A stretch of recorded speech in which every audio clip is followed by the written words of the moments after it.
நாம் நினைக்கிறது நடக்கணும், நம்ம என்ன ஆசைப்பட்டோமோ அது கிடைக்கணும். அப்படி அது கிடைச்சிட்டால் நடந்துட்டால் நமக்கு சந்தோஷம் வரும். அப்படி சந்தோஷம் வந்துடுச்சு, நாம் நினைச்சது நடந்துடுச்சு, அந்த சந்தோஷம் வாழ்க்கை ஃபுல்லாக இருக்கா?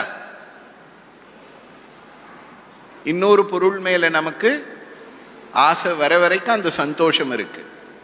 இன்னொரு பொருளை பார்க்கும் பொழுது, இன்னொரு விஷயத்தை மனசு நினைக்கும் பொழுது வந்த சந்தோஷம் என்ன ஆகுறது? மறைஞ்சு போயிடுறது. மறுபடியும் நம்ம ஆசைப்பட்ட அந்த ஒரு பொருளுக்காக முயற்சி பண்றோம், முயற்சி பண்ணி அந்த சந்தோஷத்தை அடைஞ்சிட்டோம்.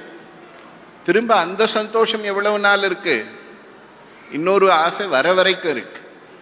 ஆனால் நம்ம கிட்ட இருக்கிறத யாருமே பார்க்கறது இல்லை.